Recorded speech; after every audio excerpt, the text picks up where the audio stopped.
Here's how I made $50,000 in 10 days with one simple funnel. And my story of going from a drug addict to a millionaire after spending $1 billion on Facebook ads. And today we're going to break it down step by step so you can copy and paste your way to success. If you want to get the same results as Charley, head over to the link in the description below and secure yourself a 30-day extended free trial. Before I got in professional marketing, I was in bands, I was in the radio, I had a college radio show at 5 o'clock in the morning on Saturday that within 5 years, I was on Sirius XM going to the whole world. I got good at promoting myself. I got good at it so much that people ask me to promote them. I put myself through graduate school. I have an MBA in marketing. I have a bachelor's in business management, and I have an associate's degree in how to make rock and roll records. So like I have a few college degrees with a couple different career paths. But when I moved to California, I moved to get sober and get clean. And I started doing some promotion for like $10 an hour for the sober living I was at. And then I started talking to somebody at some open mic night that was working at some like illegitimate like social media agency where we were doctoring up fake views for like Ariana Grande music videos on YouTube and stuff like that. And so I fell into it there, and I got fired after 3 months. And then I started my own agency, and we signed a giant client here in the United States after winning a game show on a TV network. And as soon as the ink was dry, or even before it was, I was fired by my business partner. So I started another agency, and my biggest client then fired me because he put $100 into Facebook. And he's like, well, he was paying me $2,000 a month to growth hacking. He puts $100 into Facebook, got twice the result. And he's like, dude, and we're still friends, but he's like, dude, I'm not going to pay you anymore. Like, we're good. And like, I went to the local diner and I got like a chocolate shake and like drowned my sorrows in carbohydrates, and then put my credit card into Facebook, started promoting my band. Within 3 months, I was running all the ads for Viking River Cruises and like Jamba Juice.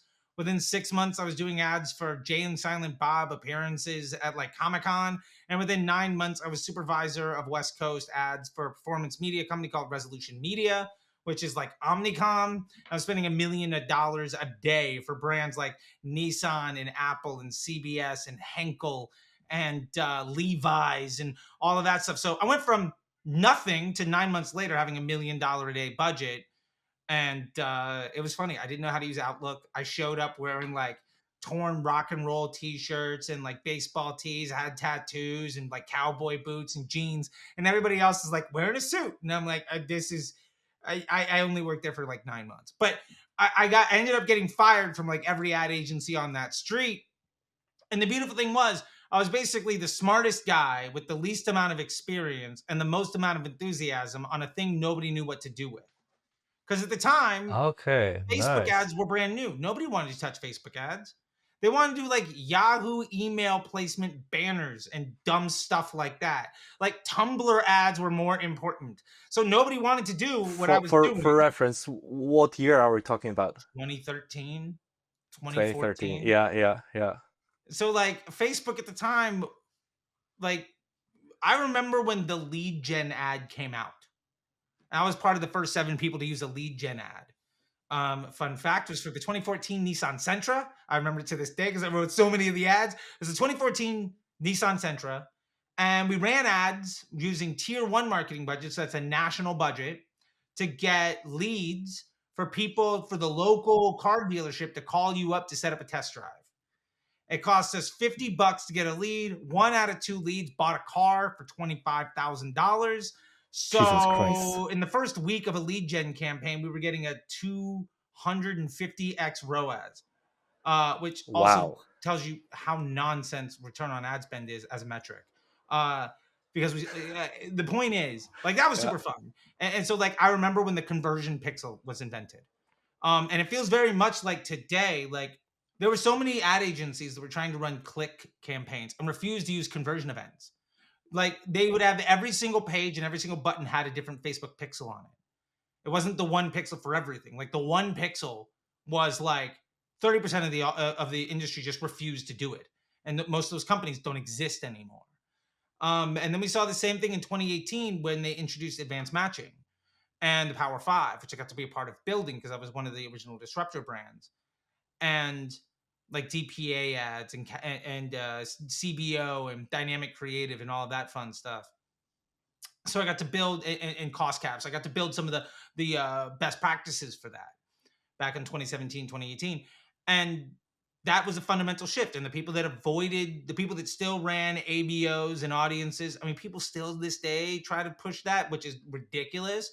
But like most of them failed and dropped out because they just couldn't win the game anymore. And so I've been there and done that the entire time. And just when you are the most experienced person in the room because you've been doing it for 6 months and your budgets Yeah. are like $1 million a day and nobody cares about what you're doing or understands it. You just get a lot of experience really fast. And so I just was dumb luck, right guy, right time. I interview very well. And I have 3 college degrees, all in business. And I'm a computer science guy by nature. I just fell into a great opportunity. And then because I got fired all the time, I got to learn from the smartest people in the room how they did the work over and over and over again. So eventually, I didn't learn one playbook. I learned every playbook. And then I taught the machine how to do the work. So I was behind the way most of the ad products were developed. So I understand the ads because I helped build the way they work. And I've spent more money than almost anybody for longer than most people. Like I was spending $1 million a day while most people that run ads today were like enjoying recess in elementary school. Like I just, I've Yeah. just been around. What can I say? Like it has changed my life for the better though. So I'll take it. Boy, where do we even take it? There's so many points to touch on. It's so fascinating because you're so early in the game. Like you literally helped to shape how meta ads are looking right now. Yeah. Uh, Like when I that's started, it was crazy. page likes and engagements. That was it. Well, you're the OG of meta ads and in the most real sense possible. You've run over 1 billion in ad spend. Well, most people right now are maybe only getting into meta ads. So like, oh, Yeah. it's incredible. So you have the credit to actually teach people how to do it, which is what you're doing, assumingly with Disruptor School. If you Yeah. wanted to like quickly break down what Yeah. So with all of your story. So like yeah. starting with take So it I away. mean, Disruptor School is just my way of teaching people how to do stuff. And back in the mid 20 teens, there was a bunch of Facebook groups, and there still are, for people to talk to other folks on how to run ads. But when I left the agency world and started going to client side, I was the only person in the room that knew what they were doing. So I didn't have any colleagues anymore. So I went to all the Facebook groups and started to talk to people. And I realized that I was light years ahead of everyone else. And so I started to just help people out by giving them the advice and like what the tech is. And like I'd be like, well, this is my screen. I just hit 100K on Shopify today. I'm gonna go take lunch. And like everybody thought I was a scammer or I was full of it and stuff. And then all of the scammer people that were running all those Facebook groups to build their own marketing funnels, they all kicked Yep. me out. So I had people following me from dozens and dozens and dozens and dozens of groups. And eventually I got peer pressured into making my own because there was literally no English speaking group running talking about Facebook ads that existed that was allowed in anymore. And on Saturdays, I did an hour-long class. That Facebook group still exists today, grew to like 18,000 people. I started like $5 a month on Patreon. When people asked me a bunch of questions, I got sick of answering the questions over and over again. So I wrote down the answers in like PDFs. And I charged like $5, $10 a month to join a Patreon so you can get access to all of them. That grew to like $20,000 a month. And I just got to this place where I was teaching more and more people. I started training ad agencies. I started training internal marketing teams.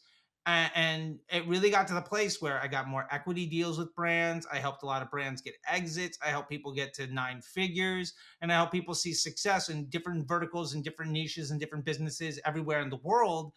The point, like for me, I realized the fun thing is helping people be successful. Like I'm terrible at customer service. I never want to get on a call with like Taiwan about a shipping container in my entire life. I never want to deal with that. Like I'll just want to help people that already have the infrastructure be really good at that thing. Like I'm a specialist, and I think my kung fu is stronger and it makes me really happy. And so I was able to help other people provide for their families by demystifying this thing and help people see more success with less stress by just simplifying the way that it works. And Disruptor School really grew out of that. One ebook became another ebook, became 10 ebooks, became a course, became a program, became a community. And now we have Disruptor Academy over on school. It's like $97 a month. We have multiple YouTube channels to give away everything for free and high ticket training stuff and even agency services. If you want to hire my best students to run your ads, that's also possible. And it's great. It means I'm in ad accounts all day long. I get people from a place of frustration to joy every single day. And I make content where I give away how to do it for a living. And like, that's great. Like that's how, I pay the mortgage on my house here in LA and my apartment in Manhattan and provide for my family. It's fantastic. Tracking that back, and it seems like Disruptor School, that seems like both, and maybe we'll explore this, but definitely it attributes to how you're running as yourself, right? You got like, just right out of these 3 college degrees, you got it like 3 months, 6 months running, like 9 months in, $1 million a month. That's like some absolutely ridiculous. Was it million a day? Yeah, $1 million a day. Yeah. Million a day, 30. So for how hard 30 million USD a month. You're spending $1 million a day. Like, yeah, I bet. I had to sleep with like antacids next to the bed. Like I got to the point where I stopped thinking of it as money, which was helpful, but also bizarre. To like, no, I'm going to spend more money today than most people will see their entire life. And we don't even have a revenue goal. Like, that's insane. But, that was the job. Well, through that, you must have learned, like, we're always using capital to increase our reach. So basically to learn lessons faster so that we can iterate. So you must have learned a lot of these lessons very, very fast. And with that, I'd say too, like, I think I've made a couple $100 million of mistakes more than most people will ever take attempts. And so I just want to help people not make the mistakes that I made. A couple 100 million more mistakes than people will ever even try. Yeah. Right. To give back to your credibility. No, dude, like crazy. It's ridiculous. Like it's a lot of money. I want to say I appreciate how dumb that is. That like I might have spent $400 or $500 million more of other people's money making mistakes than shots you'll ever take. Like that's insane. Like nobody should ever be spending $1 billion. Like that's crazy. Like it doesn't even process as like real money to me anymore. But it is, and I love helping people spending like $50 a day now, $100 a day, $1,000 a day, $10,000 a day. Like help, like so many people I talk to are in like the $50 to $100 a day range. We get them to the $300 to $500 a day range. We get them to the 500 to 1,000. We get them to the million a year, million a month, million a week range. Like that stuff is incredible. Like we had somebody come into the my high ticket training. It's called the Meta MBA program, which is what my funnel was all set up to set up sales calls for. So thank you guys for that, because that was very, very profitable for me. We had a brand come in out of Tel Aviv, a women's clothing business. They were doing $50,000 a month. Within 18 months, they were doing $1 million a week. Like that's 50,000 a month to 80,000 a week. No, 50,000 a month to $1 million a week. Million a week, Jesus Christ! In 18 months. 18 months. Like that's the kind of like that's why I'm happy all the time, because I just help people do stuff like that, which is crazy. 80x, 80x, dude. That's wow. That's incredible. It's fun. Like that's the thing. I bet. I get to have all the fun. I don't have to deal with like product sourcing. I just get to like, let's go make some money. Okay, cool. That's my job. And you're doing things at a large scale. And, there's this whole trend that Hormozi started with like $100 million offers. Now everybody's trying to put $100 million between like behind something. But I'm super, super curious from your perspective, having spent $1 billion, what would be the $100 million mistakes? The biggest $100 mistakes that you made. I think the 3 biggest $100 million style mistakes. Number one, people aren't running ads to invest in the growth of their business. They're trying to sell things. And there's a very big difference between being a salesperson and being a business operator. If you live and die by your ability to drive a margin on each sale, it means that every day your ability to provide for your family depends on your ability to do that job. You're like a hunter, right? But if you break a leg or it starts snowing, you might die.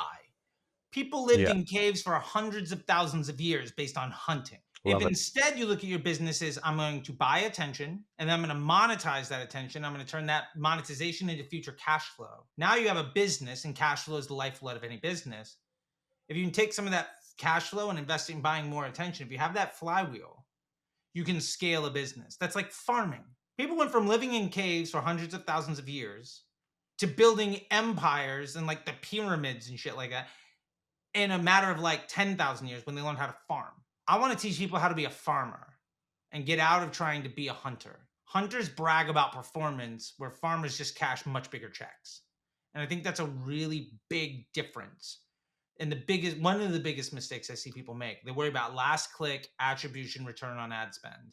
And that has nothing to do with actual money in the bank account. I think the next biggest mistake people make is they do a lot of things poorly instead of doing one thing really well. The funnel I built in Perspective was to get people into my high ticket training program. Now I could run ads to my low ticket training and to all my YouTube videos and to my agency service and my high ticket agency service, my low ticket agency service for consulting services. I could run ads to every single offer I have. Yep. And it means that I'm going to do C+, B- work everywhere. But one of those things made me 5 figures in like a week profit.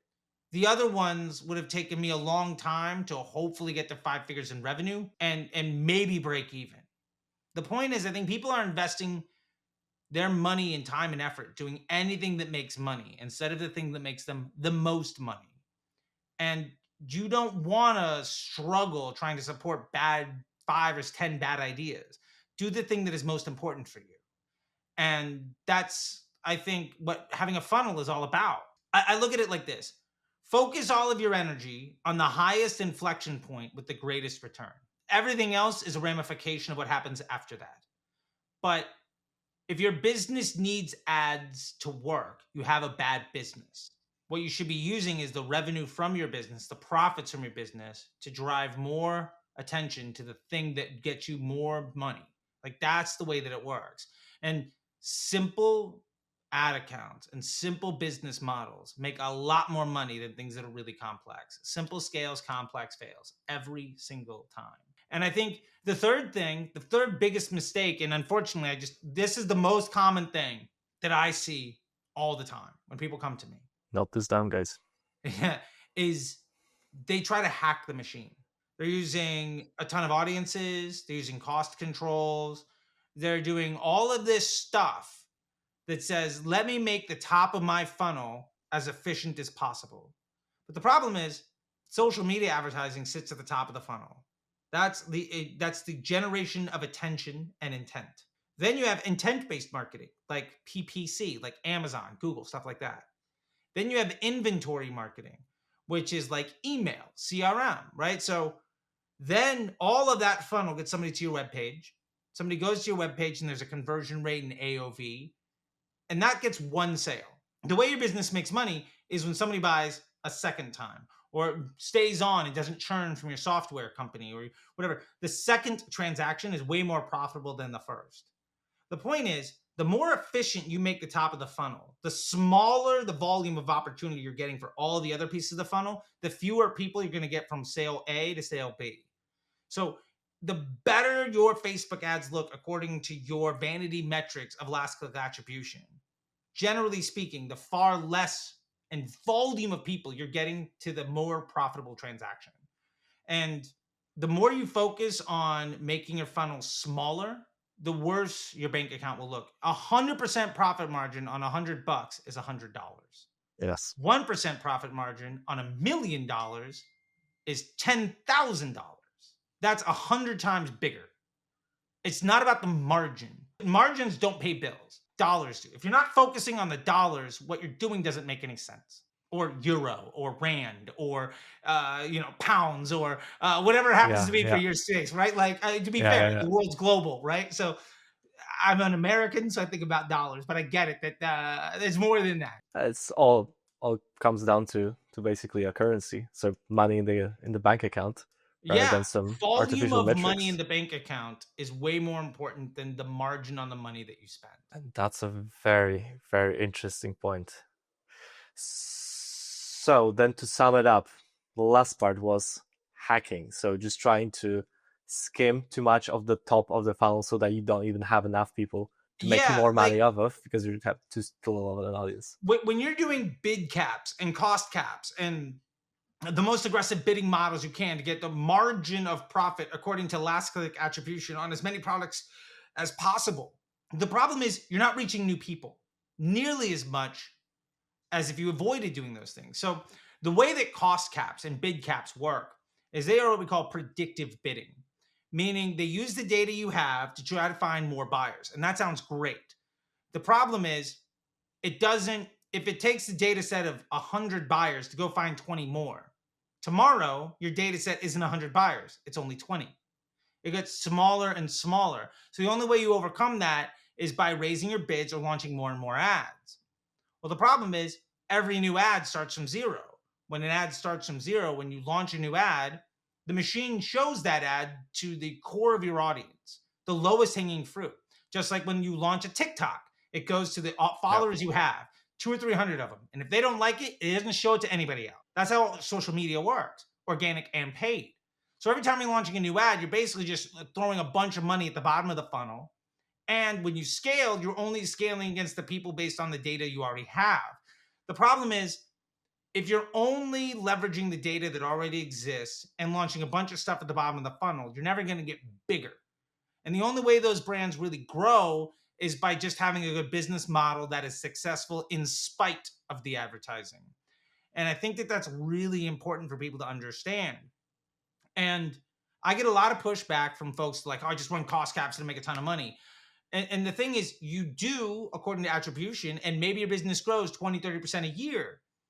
But not doing that, and I'm not saying I don't use them. I wrote the playbook on how to use them. I use them all the time, usually like 10, 50% of my budget. But I can grow a business by 200%, 300%, 800% a year. Like if you're not doubling the business every year, it means that you're not doing something. There's something you're not doing right. If you're bragging about 20, 30% growth, you're basically saying, I'm really proud of failing. And I want to be that aggressive and really say that, because if you go on Dragon's Den or Shark Tank and say, we've been in business for 8 years, we grow by 20% every year, they're going to be like, great. Yeah. We're not going to invest in you. Your business sucks. That's not something to brag about. But if you go on Dragon's Den and you're like, well, we started at 100,000, then the next year we did 5, and then the next year we did 2 million, then the next year we did 10. They're like, okay, great. Where do I sign up? Here's my money, right? Like one of those is fundamentally different than the other. And the biggest liability to that success is trying to outsmart the machine that is infinitely smarter than you. And I think people just don't realize the power of the machine, and that I'll say it like this. If you ever seen the movie The Matrix, there's a point when Neo's like, you're saying at one point I'm gonna be able to dodge bullets, which is like the hunter media buyer performance marketer running cost caps and everything. You mean at one point I'm gonna avoid bad days, I'm gonna have good ROAS all the time. And Morpheus is like, what I'm saying is at some point you won't have to. And that's what I want you to get. I want you to not have to worry about the day-to-day and vanity metrics like return on ad spend and last click attribution. You should be focused on the bigger picture. When you realize that none of this is real, you can do much bigger things. That's, I think, where I look at things very differently than most people do. And to be fair, that's why my results are very different than most people. And I just try to help other people leverage the insight that I've had by making all of those mistakes and seeing more success than most people will ever see. Like, I've been to the mountaintop. This is what it looks like. Come with me if you want to get there. To tie it back to your point, you've failed more times than people will even try, which is a huge boost to your credibility in this area.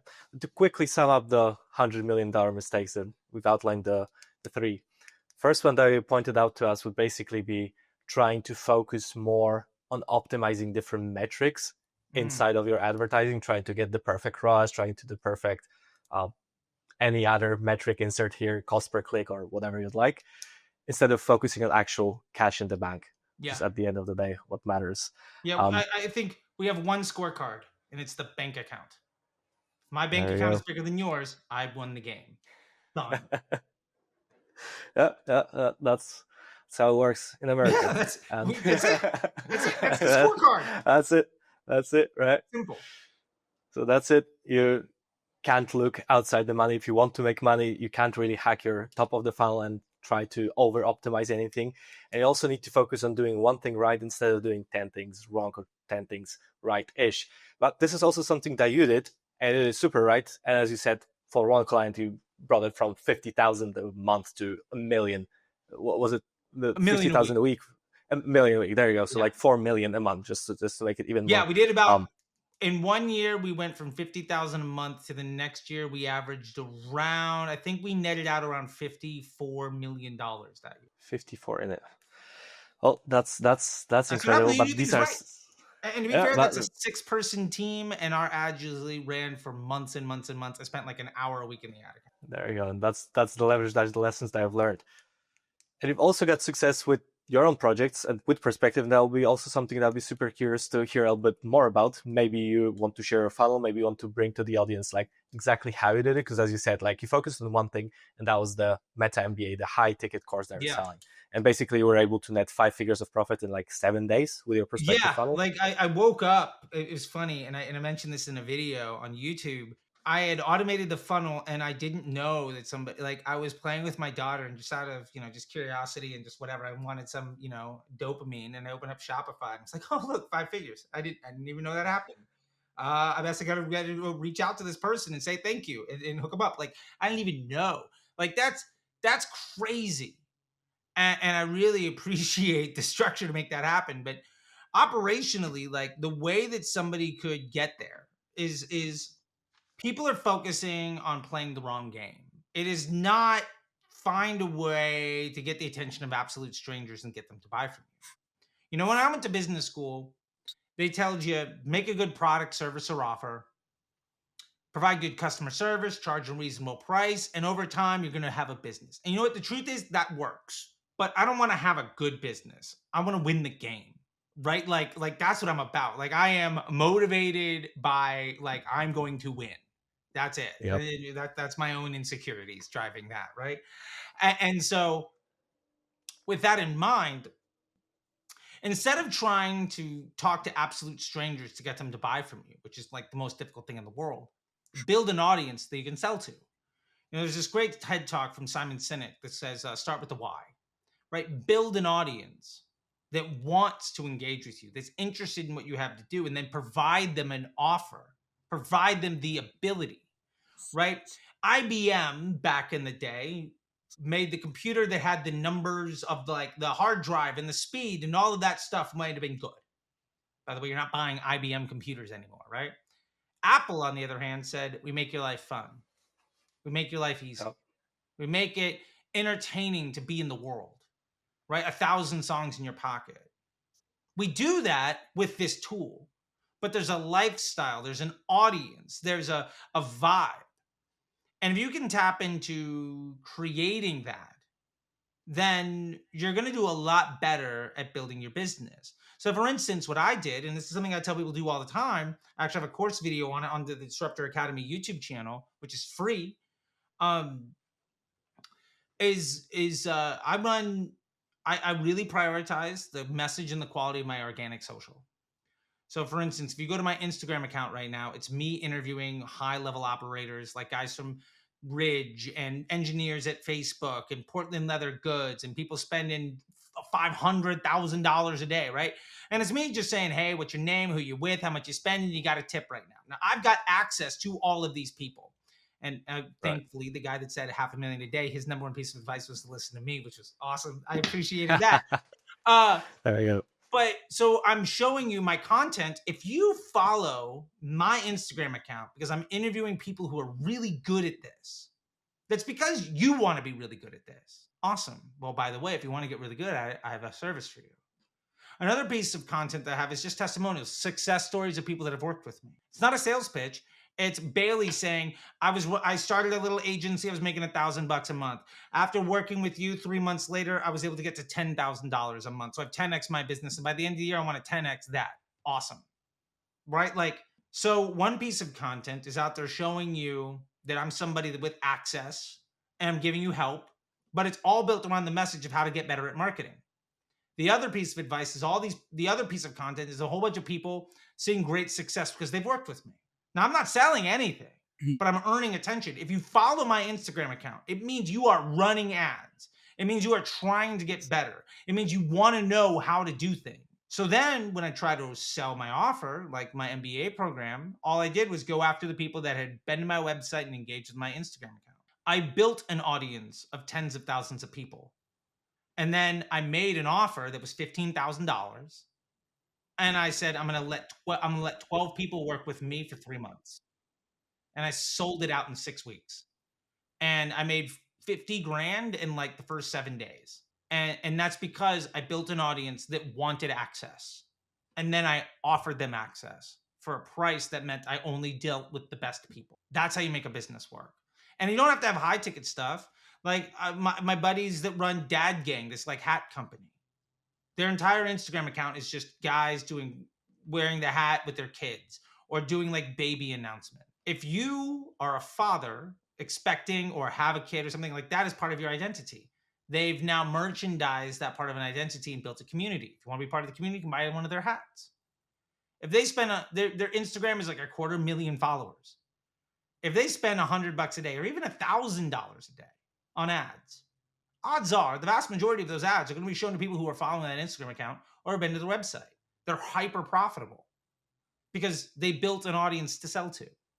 So the point is, instead of trying to stop a stranger on the street and convince them to give you money, build a community of people who love what you're doing and think like you and feel like you, and then offer them something to buy. Another example of that, because Dad Gang is so easy to do theoretically in hindsight, another example is this company called Dog Sauce. Now, Dog Sauce is this guy who did an exit on some bong cleaner stuff, and he had some money lying around, so he took a year or two off, and he built a meme page around pets, and specifically got down to dogs and then dog owners. So it's this meme page. He's just pumping out 5-10 memes, whatever it is, a day on just like funny things for dog owners. Then 2 years later, he releases this product that's basically gravy for your dry kibble. Within 3 months of releasing the product, he got nationwide distribution in Walmart.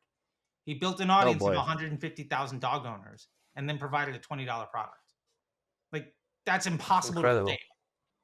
Set yourself up where you're not trying to convince strangers to give you money. I'm building an audience of people who want to be with me. And then I just give them the opportunity. That's such a better place. And it's so easy to scale. And I've got folks in Disruptor Academy. I talked to a guy last week who's in Disruptor Academy, my program on school. It's $97 a month. This guy's been following this playbook for a few months now. He made $80,000 last month in his coaching business. And he's running ads exclusively to his audience. He runs ads to build the audience and then run ads to sell them. And that's it. And I think his number one ad right now is Catholic dads who are out of shape. Now that's hyper niche. You got to be a dad, you got to be Catholic, you got to be out of shape. But he's also closing $80,000 a month through a sales funnel with like a call center and everything. Like for him, it's simple. And I think he's spending a couple $100 a day because he's just building an audience and then selling to them. So I think you don't need to do more than that. And I think so many people have been taught to just try to go get new customers, reach anybody you possibly can. And the honest truth is there's enough fruit in your backyard to keep you fat. Don't worry about trying to go across town. It just doesn't make any sense, right? Be a farmer, not a hunter. That's what it's really all about. And you've built that exact audience, obviously, on your YouTube channels or Instagram pages, kind of everywhere. And that's where you're able to source all these people. Yeah. And to actually operationalize it a little bit, we know that because obviously we're hosting it on the Perspective channel, but also on yours.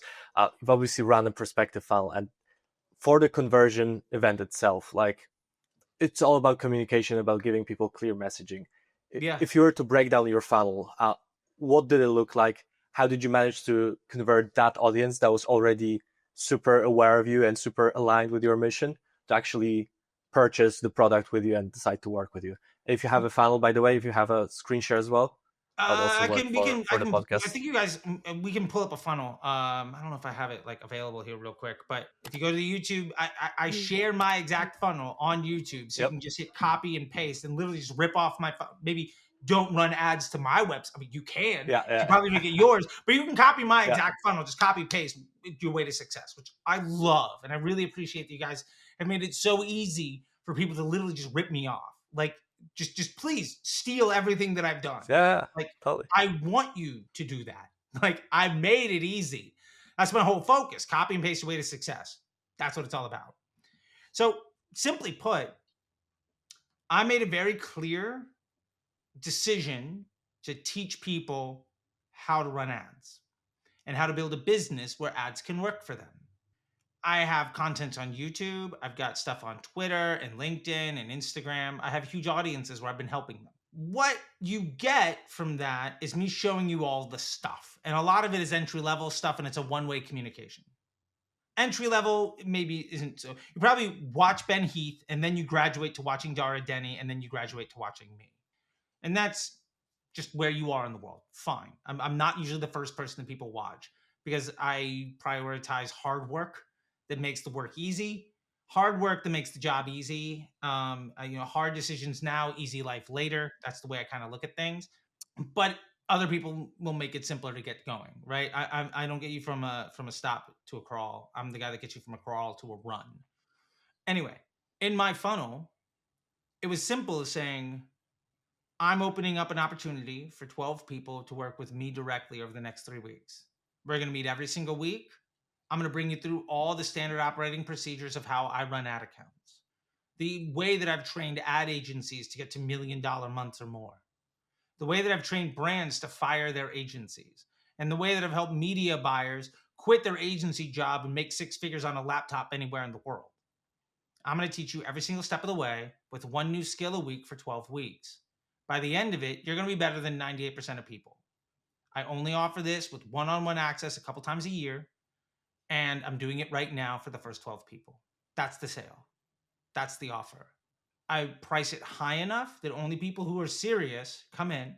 I gate the access because I don't want to offer that all the time. I want it to be special.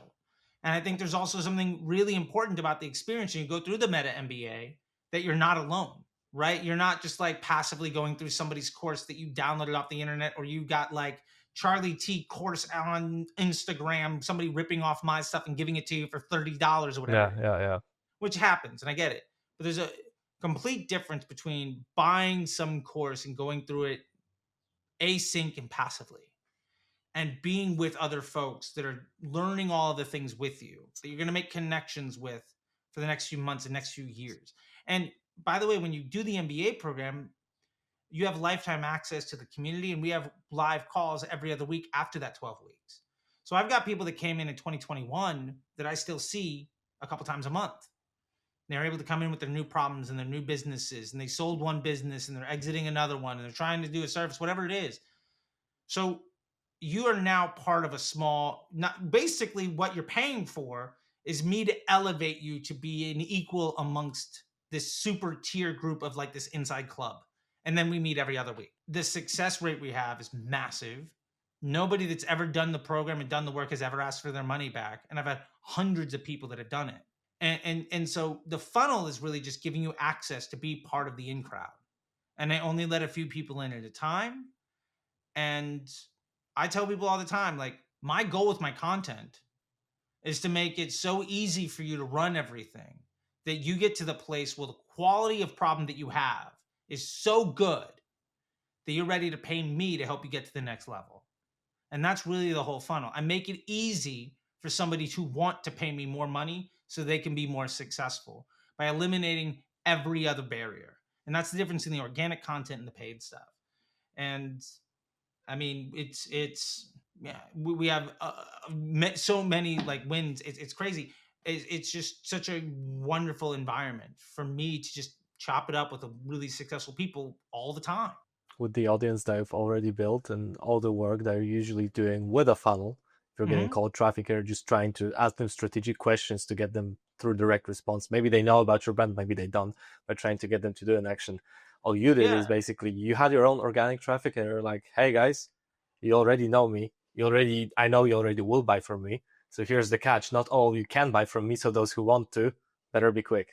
Yeah. And that's the thing. I don't run ads to cold traffic. I've earned my attention. I've amplified the eyeballs that I get by putting out more organic content, more YouTube stuff, and I promote my Instagram stuff with some ad dollars. But you're not seeing my conversion ad unless you already know who I am. And I don't need to go above and beyond that because that alone is a 7-figure business for me. I've paid myself over $1 million a year, and I don't need to go above my retargeting funnel because I've built an audience of people who trust me, and the success speaks for itself. And the beautiful thing is any business can do this. I talk to clothing brands that do this all the time, and like local contractors with roofing companies and people doing solar lead gen. Like anybody can do this. It's just a matter of understanding that the purpose of running ads isn't to make money. You run ads to amplify the volume of opportunity that a good business has. If I'm running ads to an audience that are already aware of me and want to work with me, then it's really easy to get them to spend money. And I think if marketers begin, and brand owners and operators begin to think, not I have a product, how do I find somebody to buy it? But rather, how do I build a group of people who are interested in what we're doing? And then you let them buy from you. That's a very different way of looking at it. But to be fair, it's the way most businesses have operated since the beginning of time. Is we're only a decade or so into forcing people through digital funnels. The standard practice of like a funnel with digital marketing where you're forcing absolute strangers to buy from you is a relatively new phenomenon.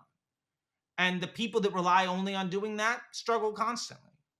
And so that's really the way I look at it. And one of the things I really liked about the funnel with Perspective and what I've done is that I make it really easy for somebody who's interested to go. I know that my core audience is generally an operator at capacity. And the fact that they can click on a button, it's a native built funnel that looks completely normal on a phone. They answer one or two questions, whatever. They're in and out in like 3 minutes. I immediately know if that's a good lead or a bad lead. And then I can basically, when I go through and process the leads, I can see, is this somebody I should reach out to or not? And all of those messages are more or less fully automated, which when I talk about in the video that I did, I put up on YouTube talking about how great Perspective is. I like I said before, I checked my phone randomly while playing with my 18-month-old daughter and saw, oh wow, I didn't even know this happened.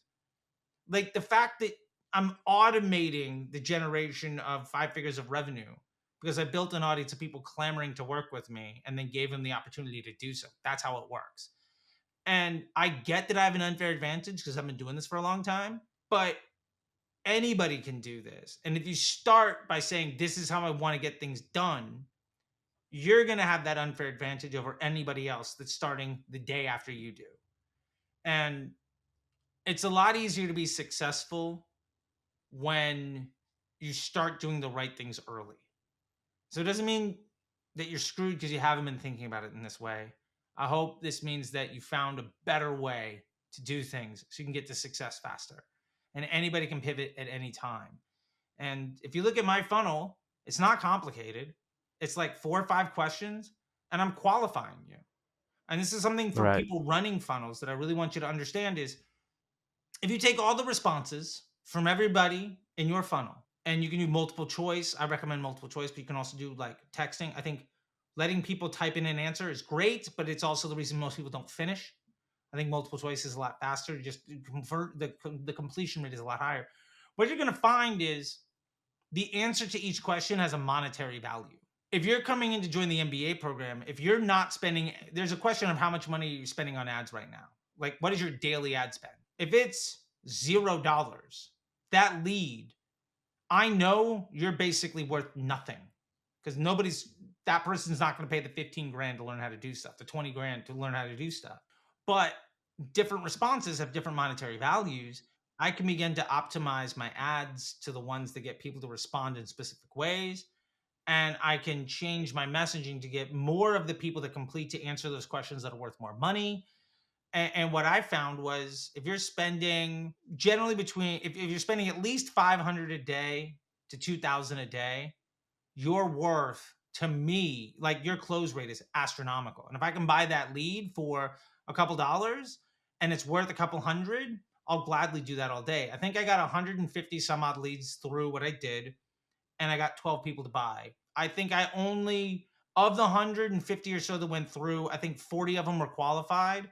I think I hopped on a call with about 25 of those, and I closed half of them. There you go. I'll do that all day.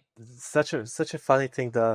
that you referenced earlier, but now that you were telling the story, that's basically kind of it's materializing in your own life, which Yeah. is the scene from Matrix again. Just like you started in paid media, right? And you run paid media long enough so that you build a brand for yourself, so you don't have to do it anymore, and then you Yeah. just Which run is, it's a targeting. very odd thing. Like, I'm so good at running ads and telling people how to do it that I don't need to run ads very well. It's a weird, like, I do appreciate there is a nuance to that Yeah, I've become very, very aware of, which I think is ironic. But hey, but I'll you were take it. still in the trenches, right? Like you were Yeah, still in I the mean, I'm in trenches. ad What you said, accounts every like day. looking into small ad accounts. Yeah, I there you got an go. ad account on my screen right now. And I think this ad account is set to spend $170 today. And I have another ad account over here because I have like a wide screen where I'm spending $47,000 today. There you I'm go. all over the place, and I'm in the stuff. Like, I've got, ad spend, frequency, CPM, cost per purchase. I got like 4 PI analysis on two completely different businesses. There you are.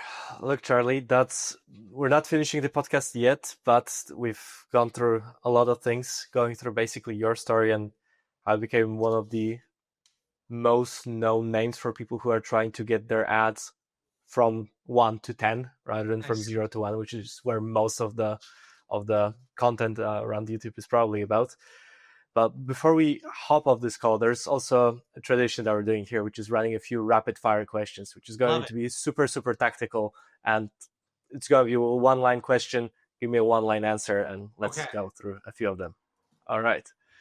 So, favorite meta ad format right now? Reels. Reels. All right. Worst advice you hear about media buying over and over again, or that you heard once? Optimize for ROAS. Optimize for ROAS. All right. So then, on the other hand, most overlooked metric in ad performance? GPT, which is your average order value minus CPA. That basically says how much profit do I make from each transaction. GPT. Yeah. That It's stands for gross profit per transaction. So it's average order value minus cost to acquire it.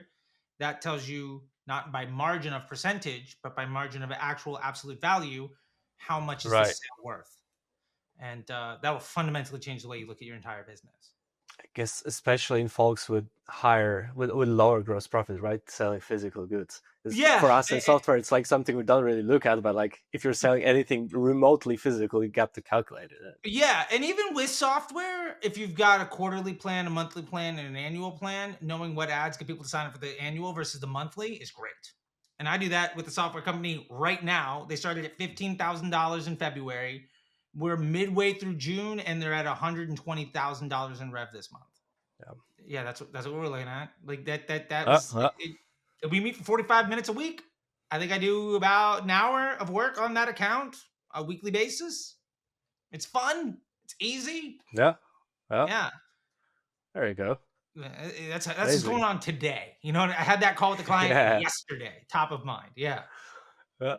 You're just doing so much. Like that's my impression throughout just talking to a general, like find things like when do you find time to sleep? That's also one liner about that. Yeah. Really. I clock in and clock out. So I do a lot. I save a lot of time, but I also eventually fill my saved time with other stuff. But I feed my daughter in the morning. I have dinner with her at night, and I generally don't open my laptop after that. And I think you can set boundaries, and then you can go from there. There's a fun quote around Eminem, the rapper. There's a story about some session work he was doing a couple of years ago, and some guys were in the studio, and they've got it, all day for like a week or whatever, right? Eminem or Marshall shows up at like 8:45, and they have a whatever at 8:45.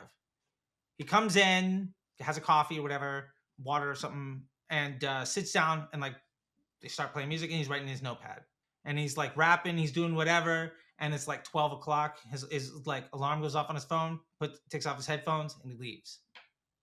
And the guy's like, "What is going on?" He's like mid verse, right? Like he's like on take 5, and they're not there yet. He comes back in like 45, 50 minutes, and it's 1 o'clock. Puts on the headphones, gets back to work, and then it's 5 o'clock. He walks out the door. He works a 9-to-5 job, making platinum albums. The point is, when you give yourself constraints, you're going to elevate the work that you do. if you have all day to do stuff, I guarantee you're going to do a whole bunch of things really poorly. But we all know, like, oh my God, the project is due in the morning. You're going to crush. If you had that energy 2 weeks ago, you could sleep right now, but we don't do that. So I think there's that pressure cooker sense of like, I squeeze my time. And then that also means that I prioritize why I do all of this, which is I used to work 6, 7 days a week, 12, 14-hour days. And when I started working smarter instead of harder, really figuring out what I got to do with my life, I work 5 to 6 hours a day. I mean, I run businesses, so I'm kind of working every single day, but I kind of have like a part time job and I get to spend the rest of the time with my family. And being really good at this has allowed me to do that with a house in LA, an apartment in New York, and like I don't really worry about stuff. Um, and for a guy that used to be a heroin addict that like didn't know where my meal was gonna come from tomorrow, like that's pretty good. I'll take that every day. Massive Yeah, comeback story. yeah. Well. Thanks. Yeah, Yeah, it's yeah. I used to be an IV drug user, and now I pay myself 7 figures a year, which is crazy. Like that doesn't make any sense.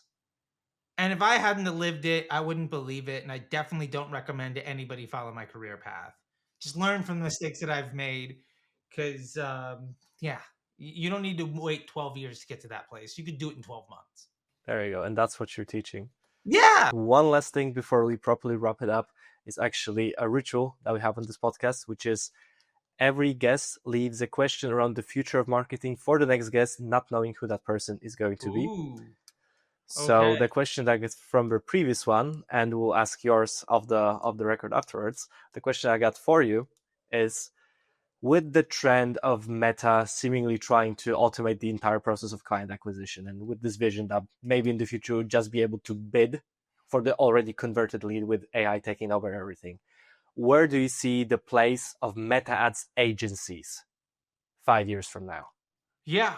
I think that's a great question, and I think that's built around an assumption of what AI looks like. And I'll say this: we used to do all of our work with manual labor. Eventually, people came and built machines. Eventually, some people got smart enough to put these machines in a factory and invented the assembly line. Then somebody electrified that assembly line. That's what AI is doing. But if the factory sucks and the product sucks and the people working there are terrible at their job, you're never going to make money. The AI is only as good as the signals you give it. And the machine doesn't know your hooks. It doesn't know your product. It doesn't know your audience. It doesn't know your business model. It's not optimizing for cash flow. It's not doing price checking. It's not paying your taxes. If you're afraid of the tool being better, then that tells me you're not good enough at using it. But if you told me that instead of having robots working in an electrified factory, I'd have people on, like, not even like just out in the field building stuff, I would like it's just such a different world. So my point to all of that is I think the best agencies are going to be the ones that are able to operationalize and execute the acquisition of attention for brands with a good business. And it's part of the role of that agency to help that brand's business also be one that is more set up to leverage paid media. Not every business should run ads. Not every business has a situation set up where ads are going to help them. And I think part of the job of an ad agency is to understand how to make ads work for the business. And I think there's plenty of ad agencies that run and say, well, this is how we run ads, and either it works for you or it doesn't. And my hope is that in 5 years, those agencies don't exist. I think the people who are aligning themselves as growth partners, where we look at the bank account as the scorecard and help business owners be better at leveraging paying for attention, those businesses are going to be, those agencies are going to be the only ones left. Outside of the brand spending like $1 million a day for like Nike, where it's like, oh, you're just buying meat, you're just an executional arm. And to be fair, I think a lot of those big agencies are going to lose a lot of those big clients because it's so easy to do. But Yeah, that's the way I look at it. I've seen what the AI ads look like. Like I've been with the engineering team. I know what the future is going to bring, and it's really exciting. But it doesn't help you make better choices. It just does a better job of executing the directions you give it. And I think that's a really great way of looking at it. Like the smartest computer in the world, operated by a moron, won't get the job done. I think it's just a better tool. And if you're scared of good tools, be better at the job. Amen. Professor Charley T, thank you very much. You're welcome, man. Thank you so much.